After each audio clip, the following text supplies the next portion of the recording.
En una realidad, en un país que es un auténtico tembladeral, donde mañana no se sabe y hoy quizás, y ayer ya ni nos acordamos, en un país donde es difícil hablar de política, porque estamos preparados para justificar nuestros argumentos y nuestras preferencias, más que para escuchar y aprender con la posición del otro. A mí me da mucho placer invitar hoy a un profesional, a un analista político, que siempre que hablo de política con él siento que no está parado en ningún lado de la grieta, porque tiene mucha información, porque tiene mucha historia en la cabeza, pero también porque ha trabajado con muchísimos políticos de todos los partidos políticos y conoce la política desde adentro. Entonces es muy bueno escuchar a alguien que sabe sobre un tema que hablamos todos y yo considero que muy pocos conocen, sobre política, más en una política argentina que ya no es sorprendente, ya es realismo mágico. Bienvenido, José María Cravero. ¿Cómo le va? Bien, bien, contento de estar con vos, de haber aceptado después de tantas veces que insististe en que te acompañara a conversar un rato. Más para recorrer y nuestra pasión que siempre es Córdoba y que es los destinos de Córdoba, ¿no?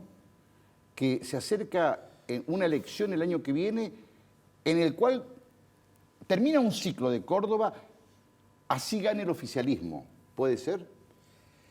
Sí, yo creo que sí, que se acaba un ciclo de una gobernanza que quizás, creo que comenzó con la recuperación democrática, con la elección de Angelos como gobernador y termina en este mandato del gringo Schiaretti. Me parece que hay un ciclo que termina, porque además también hay un ciclo generacional que se hace a un costado y se introduce una camada de una nueva generación que seguramente va a traer alguna impronta distinta, una nueva agenda, y sin ir al detalle de si va a haber continuidad o si va a haber cambio, que va a ser uno de los factores que va a estar en juego en esta elección.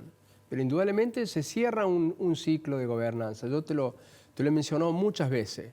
Y me parece que hay ciertos activos de ese proceso que quedan como suerte de no sé si de hoja de ruta, sí de cuadrilátero, de contorno. Demarcativo de lo que se puede hacer y de lo que no se puede hacer. Más que de lo que se puede hacer y no se puede hacer, porque poderse hacer, ya Argentina demostró que se puede hacer cualquier cosa. Pero de lo que realmente está dispuesto el cordobés a metabolizar como posible. Porque no es que la política también gira en el vacío sin considerar el retorno de sus acciones en relación a la sociedad. Me parece que el cordobés ha transitado a lo largo de estos 20 y pico de años en un esquema, digo más de 20 años, porque 20 años es la etapa dominada por el peronismo o por candidatos o por gobernadores de extracción peronista. Claro, por la alianza de la Sota Schiaretti. Claro, pero antes tenemos a Angelos. Pero antes tenemos a Angelos, antes tenemos a Mestre, pero me parece que Córdoba lo que logró edificar es una suerte de gobernanza donde el que llega no está obligado a patear los activos o todos los activos que deja el predecesor. Gracias por esa comparación, que la traduzco.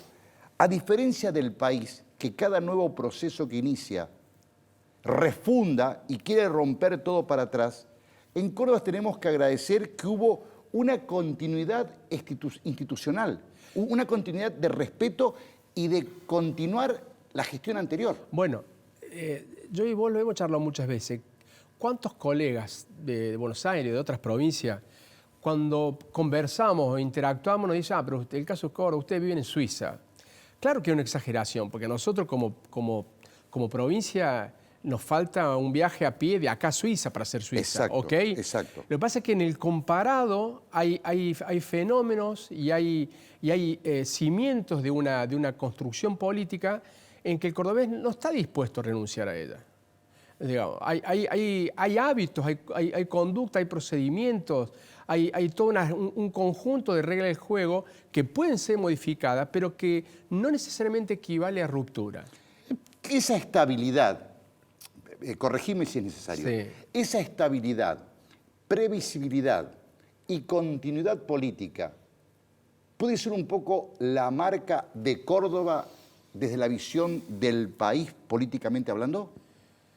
Yo creo que tiene chance de ser una marca. Ahora bien, hay una línea que no siempre es muy clara respecto de cómo afrontar el desafío que se viene el año que viene, en las próximas elecciones, donde seguramente va a haber fuerzas políticas que planteen una postura decididamente por el cambio, pero donde van a tener que hacer un esfuerzo por explicitar cuáles son las características ¿Cuáles de ese son los cambio. detalles que se tienen que cambiar?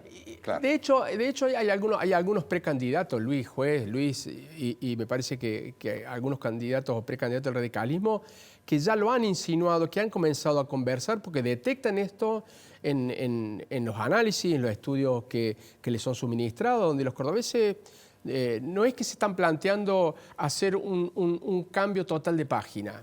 Ahora bien, cuando digo esto, también hay que introducir un factor, que es el factor en que seguramente la oposición va a poner el énfasis, que podemos estar ante un periodo donde el factor fatiga, el factor de 20 años de gobierno de un mismo partido, también puede estar sometido a discusión electoral, no solo por una fuerza oponente, sino por la propia sociedad, digamos. ¿Se entiende? Te entiendo. Entonces, me parece que estos dos elementos van a estar en el centro de la discusión electoral. Ahora bien, me parece que por debajo de esos dos ejes hay un concepto central de que ninguna de las fuerzas se siente empujada o se siente inducida a patear todo el tablero, planteando un cambio total. Seguramente van a venir agendas de discusión, incluso generacional, como conversábamos al principio. Pero no necesariamente ese cambio va a suponer, a ver, me deshago de todos los registros y todo el acumulado que dejan los gobiernos que están de alguna manera cerrando un ciclo, ¿ok? Me dejaste el eslogan de la próxima campaña de Hacemos por Córdoba. Lo voy a registrar esta noche porque la campaña del año que viene de Yarlora debería decir lo bueno conocido. Yo no sé si esa ya no se utilizó en algún momento. Sí, pero se puede reciclar. La usaba un banco. Ah, ok. Pero no está registrada por el banco. Pero lo que te quise interpretar es que yo creo en lo que decís, pero conociendo esta Córdoba que es bastante conservadora, que es bastante quieta, que es inteligente, no sé si la propuesta nueva de cambio puede desalojar la comodidad de esta previsibilidad que hablamos. Hubo una figura política que marcó los últimos 20 años, que es Gallego, José que en Manuel. algún momento de la Sota, en una de las tantas campañas antes de ser gobernador, hablaba del cambio prudente. ¿Vos te Sí, acordás? me acuerdo. Era la Entonces, fecha. por eso vos ves que en todo el dispositivo político de Córdoba hay un enorme esfuerzo, no solo por fidelizar su propio electorado, sino establecer puentes de diálogo con quienes piensan distinto de vos e incluso no te votan. De hecho, todas las elecciones, desde Angelos a esta última en que el gringo fue electo por segunda vez, la diferencia entre la fuerza que gana y la fuerza que no lo hace son 6 puntos, 7 puntos. Hay veces que ha sido infinitamente menor. Así que Córdoba en ese sentido tiene una distribución muy equilibrada de las identidades políticas. Ahora bien, eso siempre tiene un contexto, un aquí y ahora, donde Córdoba el año que viene no necesariamente va a estar excluida de lo que va a ser una agenda de discusión nacional que sucederá en el mismo momento o en momentos distintos, pero donde la atmósfera y el tono y el ánimo y las agendas nacionales van a permear las agendas provinciales. Entonces yo creo que de lo que estoy seguro es que termina un ciclo, no solo generacional, sino un ciclo político. Institucional, diríamos. Institucional, marcado por liderazgos y por gobiernos muy previsibles, muy solventes y muy centrados en la gobernabilidad, ¿ok? Y se abre otro donde puede pasar muchas cosas, desde un cambio de agenda o de un agregado de agenda por el efecto generacional, donde hay rediscusiones en las coaliciones de ambas fuerzas que van a ir a la puja por el gobierno provincial e incluso municipal. Y me parece que eso está bueno, está buenísimo que pase eso, porque bueno, siempre hay que pensar que lo que viene es un desafío de hacer algo mejor que lo que hemos transitado. José, Y en ese sentido sí. me parece que es importante lo que vos recién mencionabas acerca de Córdoba. Así que el dispositivo político está obligado a preservar una cantidad de activos que se han ido consolidando a lo largo de estas décadas y que vos no las podés así toquetear sin ningún tipo de riesgo. Sí, ¿Ok? Sí. Nosotros te diría que crecimos y nos desarrollamos en esta Córdoba con escenarios, con marcas y con nombres que, como decís vos, se van. La pregunta sobre Córdoba que siempre me hago, ¿quedó, existe, está intacto, fuerte o debilitado el radicalismo de Córdoba, el peronismo de Córdoba, con este devenir de los años y de las experiencias políticas?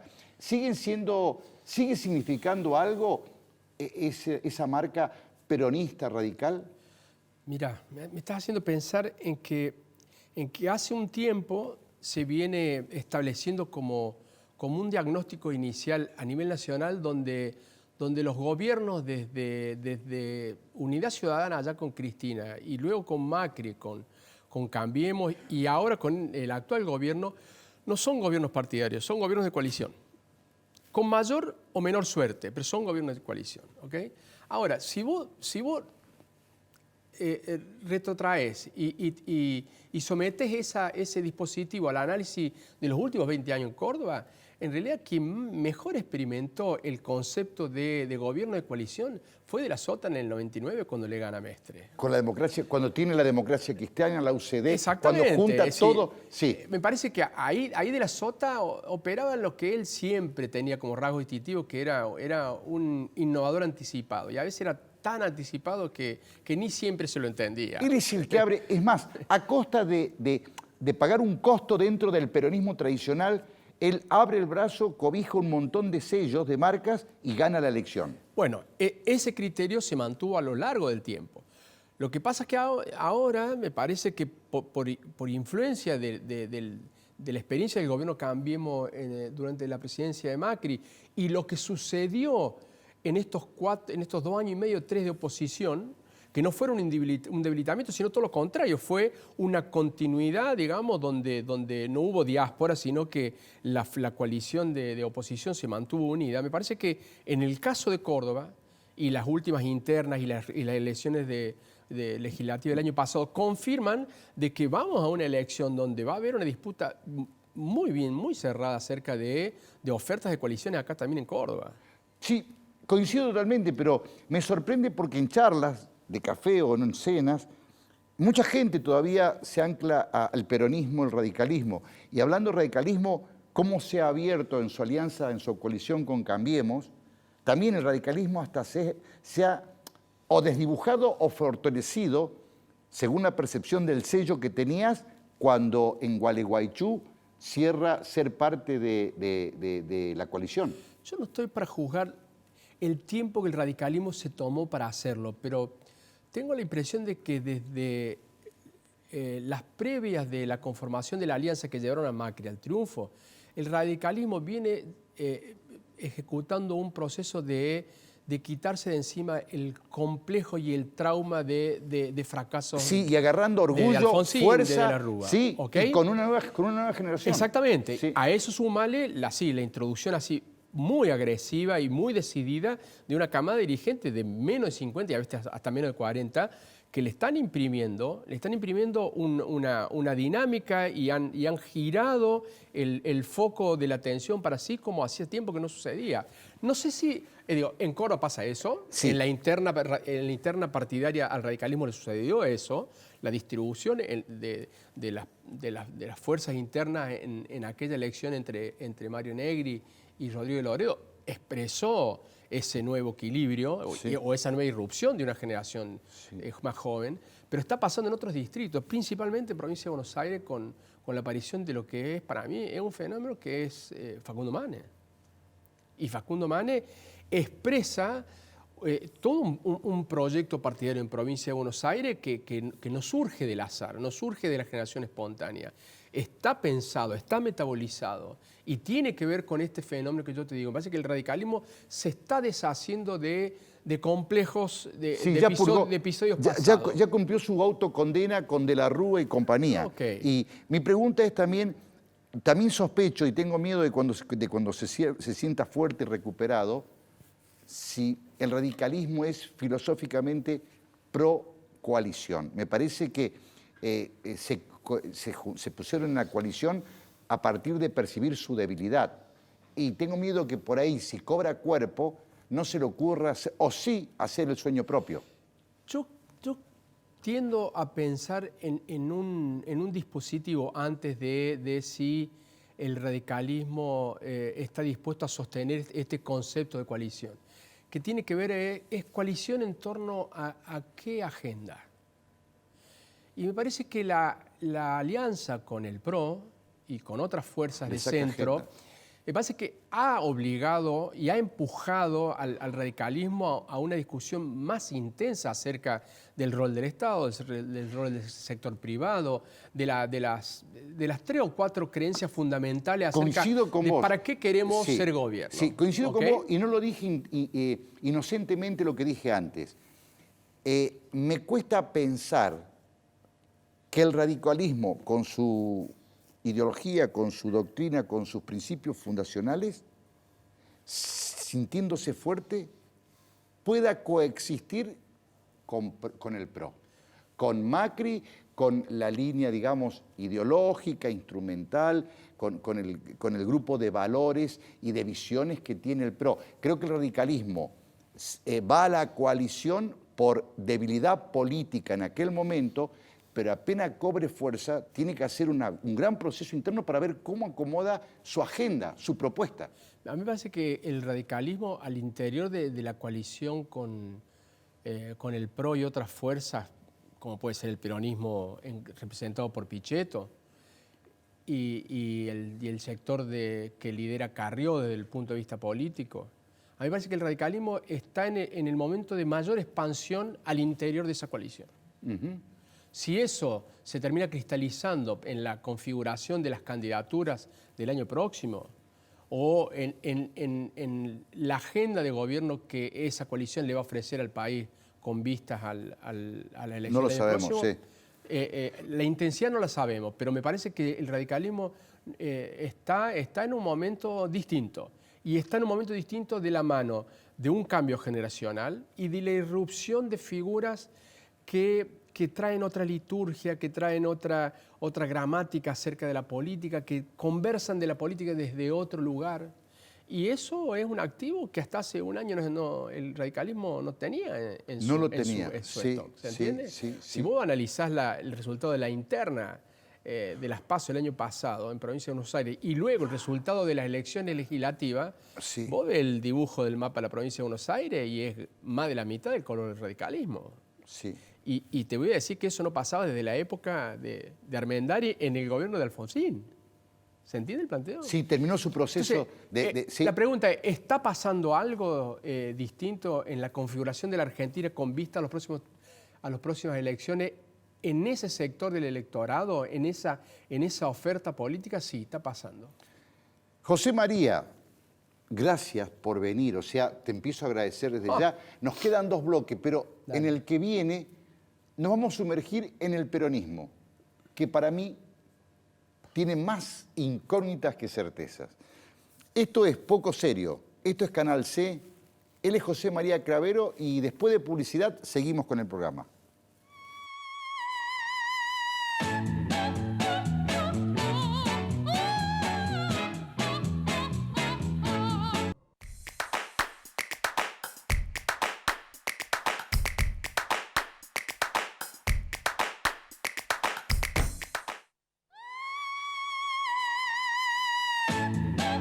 porque conversación del a estilo del veces no programa. se dan cuenta, pero la tanda, la calidad, la estética de la tanda publicitaria es parte de la artística del programa. Claro, y corresponde que sea así. Y corresponde que sea lo mejor posible. Sí. Hablamos del radicalismo un toco, Puf. pero me da mucho miedo en el tema que vamos a entrar por las sensaciones que tengo. Sensaciones de... Yo realmente no entiendo el peronismo, no lo puedo entender. Cuando veo que el peronismo fue, por ejemplo, menemista, y el menemismo decía somos peronistas, y los kirchneristas dicen somos peronistas, y cuando ves que la AAA tenía fuente en el peronismo, y ¿cuántos peronismos hay? ¿Y qué significa el peronismo hoy, José María? Yo te comentaba recién que cuando me hago esa misma pregunta, me viene a la mente una definición muy escueta de un amigo, ex senador por provincia de Buenos Aires del peronismo. Hoy retirado, pero que sigue ensayando reflexiones y todo. Él dice, el peronismo no existe. El peronismo dejó de existir. ¿No existe más? Eso es lo que él dice, eso es lo que él afirma. Y tiene una grilla de argumentos para sostenerlo. Ahora bien, que no exista el peronismo no significa que no existan fuerzas políticas que ocupen ese espacio. A ver, es bastante complejo pensar que vos puedas decir que el peronismo existe o no existe cuando confrontás, por ejemplo, el peronismo de Ciudad de Buenos Aires o de Provincia de Buenos Aires con el peronismo de Córdoba. Sí, cuando vos los tenés que sopesar a una comparación respecto de sus creencias, de sus modelos de administración, de sus metas y de sus alianzas estratégicas. Del perfil de sus alianzas. No hay manera de compararlos. Del tono de la narrativa que sostienen con la sociedad en sus propios distritos. Yo te diría que hay veces en que el peronismo de Córdoba, por decirte, se parece más al radicalismo de la provincia de Mendoza. ¿Y el de provincia de Buenos Aires se parece a...? Sí, el de la provincia de Buenos Aires yo te diría que hoy es una fuerza sumamente tomada por el kirchnerismo. Yo te diría que hoy el peronismo de provincia de Buenos Aires y de la ciudad de Buenos Aires es un sinónimo de kirchnerismo, ¿no? Entonces la pregunta que te hago en este punto que a mí me inquieta. El kirchnerismo, apropiándose del peronismo en provincia de Buenos Aires, que se apropió definitivamente, ¿es la prueba del fracaso del peronismo? No sé si llamarlo la prueba del fracaso, porque... Es que encarna una representación que la tenía ante el peronismo. A ver, lo que me parece es que lo que ha fracasado es el kirchnerismo, no el peronismo. O en todo caso, a ver, rebobinemos. Si el kirchnerismo se apropió del peronismo, decir que fracasó el peronismo y no fracasó el kirchnerismo es un oxímoron, es una falla lógica. Yo lo que creo es que en las elecciones legislativas del año pasado se terminó un ciclo. Yo te lo dije una vez en un programa de radio, ¿te acordás? En radio, sí. En radio. Me acuerdo que el año pasado. El año pasado, en las elecciones primarias, Me dijiste que se había terminado, sí. Dije, se terminó un ciclo. Y parece que el ciclo que se terminó es un ciclo del cual hoy seguimos viendo los resultados. Y de la maniobra de cambio de gobierno o de composición de gobierno de ayer en extremo, representa una fase más de esa crisis por metabolizar ese fracaso y torcer la suerte. Esta semana, cuando me entero que Massa se hace cargo del poder por delegación directa de Alberto y Cristina, me acordé que vos me dijiste el año pasado, se terminó esto. Uh-huh. Y acá se ratificó. Y cuando yo te dije que se terminó eso, te dije también que la figura de Massa iba a ser a partir de entonces una figura de creciente No te creí influencia. nada. Es más, pensé... No me creíste. No te creí nada. No, a ver, también correspondía el derecho a no creerme porque no es que yo tuviera la bola mágica ni que estuviera anticipando el futuro que ya conocía. Me estoy sintiendo muy mal. ¿Por qué? Y porque estoy recordando las charlas y tus premoniciones y La gente tiene que saber que hablamos por teléfono ayer para venir al programa y me empezaste a hablar de la potencia de Massa con los argumentos que me diste hace 6 meses y me destrozaste porque no me gusta, no lo quiero a Massa, pero me dijiste que es el hombre exacto en el peor momento. Te dije eso y también te dije que Massa tiene todas las chances de perder, pero no tiene los mismos escollos que tiene el resto de la coalición de gobierno para dialogar con los sectores con los cuales vos podés detener esta caída en vacío, como condición para iniciar un proceso de estabilización. Me contaste, la gente tiene que saber, y me sorprendiste anoche, me dijiste, se va a sentar con el campo. Se va a sentar. Esperá 2, 3, se va a sentar con quien se tenga que sentar, porque la única posibilidad que él tiene es la última ficha en la última bola. Le llaman la bala de plata. Yo nunca sé si apuestas de esta naturaleza son la última. No lo sé. Todo indica que sí. Lo que pasa es que Massa tiene que dejar atrás rápidamente una decisión extremadamente improlija como fue la designación de Bataki hace un mes. Aparentemente, por la repercusión que está teniendo internacional en materia de recuperación de valor de bonos y de algunos otros indicadores, la baja del riesgo país, el dólar contado con líquido blue perforando la línea de 300 pesos, empiezan a indicar de que hay otro tipo de expectativas respecto de él. Ahora, eso no asegura de que el plan maestro, si es que se supone que él lo tiene, vaya a dar resultado, porque hay un montón de episodios que se van a comenzar a desencadenar a partir de esta designación. Y nadie sabe la intensidad o hasta dónde lleguen, ni cuál será el resultado. Detente ahí. Sí. Y la pregunta, perdóname, pero no tengo a quién preguntarle. El plan maestro es un solo plan. No hay muchas opciones de planes maestro. La pregunta es, todos sabemos qué se tiene que hacer. ¿Te puedo dar un nombre para definir plan maestro? Sí. El plan maestro de Massa se llama Sergio Massa. Primera cosa. Detrás de Sergio Massa, una voluntad así arrolladora de construir poder. Y en esa construcción de poder, tener una suerte de bitácora de con quienes va a intentar... Tiene capacidad de construcción de poder. Tiene muchísima capacidad. Ahora, esto no es un problema que se resuelva solamente en las salas del poder. Esto se resuelve en el plano del consenso social. La pregunta es, ¿el electorado de la coalición que gobierna la Argentina está en condiciones de tragarse las definiciones que ciertos sectores del mercado suponen que Massa va a tomar de aquí en adelante? ¿Tienen alguna posibilidad de no tragarse esos sapos? Yo creo que no. Yo creo que la otra opción, bueno, la otra opción ¿cuál sería? Sería Cristina. Pero ella no quiere, ni sabe, ni puede. La pregunta es si quiere o no quiere, ¿cuáles son las opciones de Cristina en un hipotético escenario al frente o liderando este proceso? No sé en función de qué cargo puntual. Pero ¿cuáles serían las opciones? ¿Las opciones cuáles serían? Una agenda pro mercado decisiva, que para eso está Massa, pero eso es o la opción de radicalización, pero una agenda pro que mercado, había llevado la semana pasada el dólar de salida del país a 350 claro, pesos. Pero la agenda pro mercado la incinera ella, en términos fácticos, en términos de realidad. Yo voy a decirte que ella, en más de un acto, de los últimos en los que habló, ella insinuó la necesidad de ciertos cambios. Sí.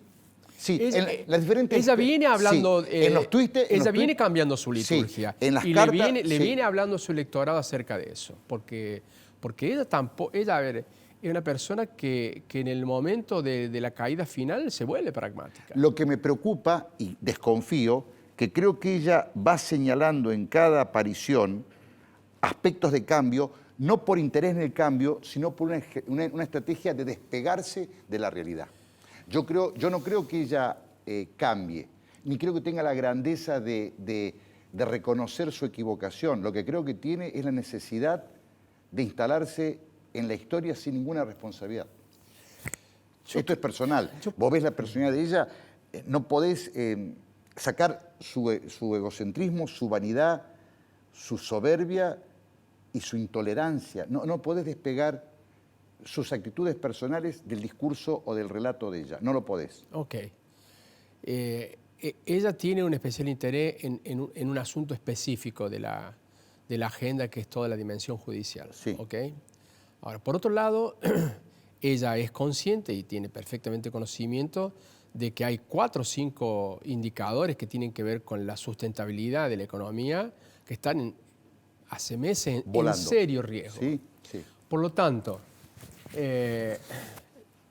la pregunta sería, ¿la coalición de gobierno las va a atender de una manera distinta a como las atendió hasta acá, visto los resultados, o la va a seguir sobrellevando como pueda? Y yo creo que esa opción ya no la tiene disponible.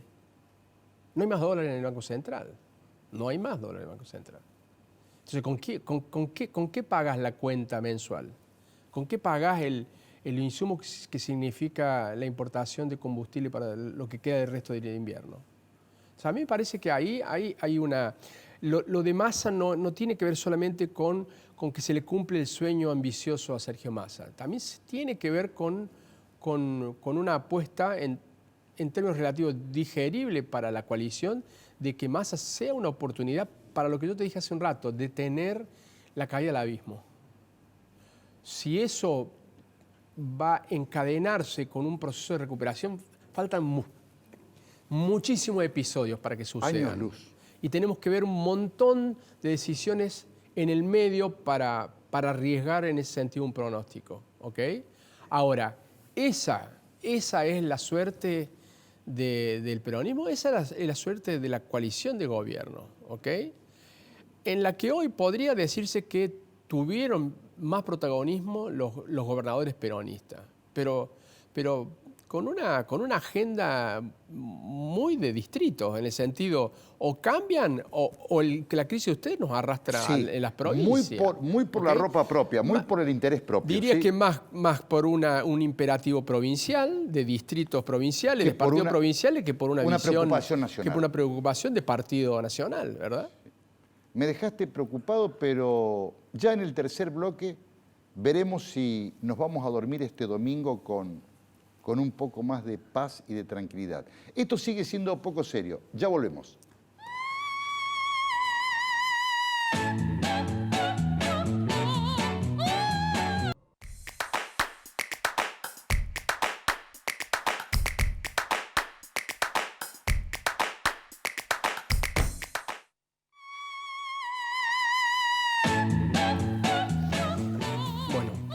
Siempre me sorprendió cuando trabajamos juntos tantas campañas y tantas encuestas, la importancia de interpretar lo que las investigaciones de mercado, las quali o las quanti, te dejan a vos como profesional que interpretás los datos de la realidad.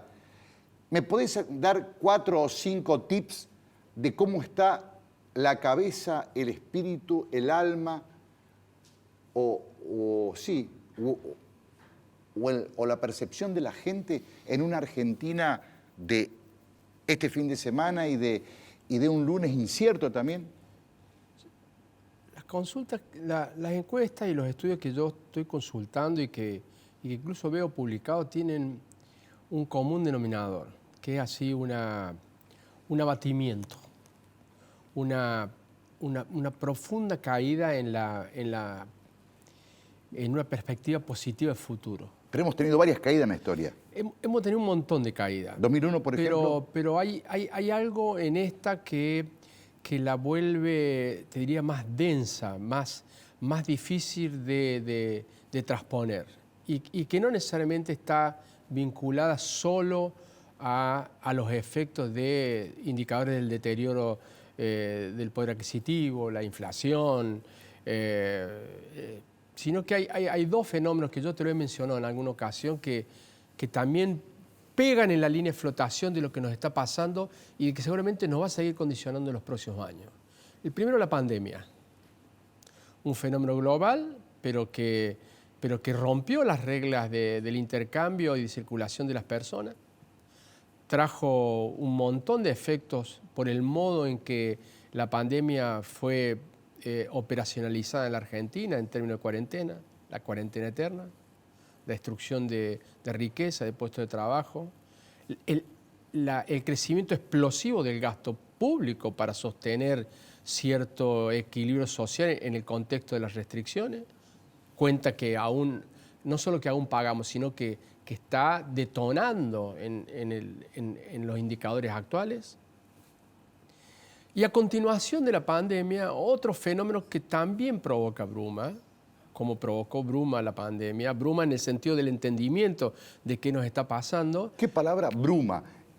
Neblina, perdidos en la bruma. Bueno, yo creo ¿Cuál que fue el...? Hay muchos estudios de profesionales y organismos centrados en la observación de los comportamientos humanos locales e internacionales que hablan de una neblina doble en el sentido cognitivo, donde nos cuesta entender qué es lo que está sucediendo, y también una neblina de tipo emocional, digamos, donde cómo vos posicionás tu vitalidad en un contexto donde el mundo te cambió tan radicalmente.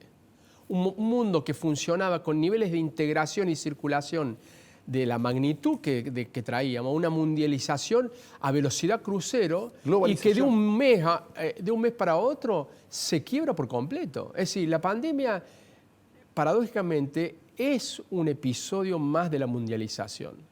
Solo que es el episodio oscuro, el reverso de la moneda de la mundialización. Y hablaste de dos aspectos. ¿Cuál es el otro aspecto? Y el otro aspecto es la invasión de Rusia a Ucrania. La guerra. La guerra. La guerra trastocó no solo el equilibrio en la Europa del Este. Ya ves, ha redefinido la estrategia militar de toda Europa, de la Comunidad Europea, de la NATO. Ha provocado que dos actores neutrales como eran Suecia y Finlandia se suscribieran de inmediato a la NATO. Deciden involucrarse contra toda su historia de neutralidad. Y semanas atrás en Madrid la NATO redefine todo su concepto estratégico acerca de la defensa, incluyendo por primera vez los intereses en el Asia. Sí. Entonces, esos dos factores, voy a decir, ¿pero qué tienen que ver con mi vida cotidiana? Tienen que ver, ¿no? Tienen que ver de una manera vital. Totalmente. De manera vital. ¿Por qué? Porque el reacomodamiento del mundo, a nosotros en particular, nos pega en términos de oportunidades, pero que hoy por hoy los tenemos cancelado hasta que maduremos. Los tenemos en el stock de las dificultades, que es el tema ¿De energía? De energía y producción de alimentos. De alimentos, sí. ¿Ok? Sí. Pensá en este gobierno, las enormes dificultades que tiene de entablar un diálogo con el sector productivo agrícola. Sí. ¿Okay? Y en ese sentido, parece que la cesión de ese diálogo de la coalición en mano de Massa representa una oportunidad, o al menos se insinúa una gran oportunidad. Y el otro fenómeno es el fenómeno de una interrupción de un proceso de recuperación de la producción energética de la Argentina, y que no puede volver a entrar en play por una cantidad de distorsiones que se suceden en la infraestructura de los precios, básicamente, en la Argentina.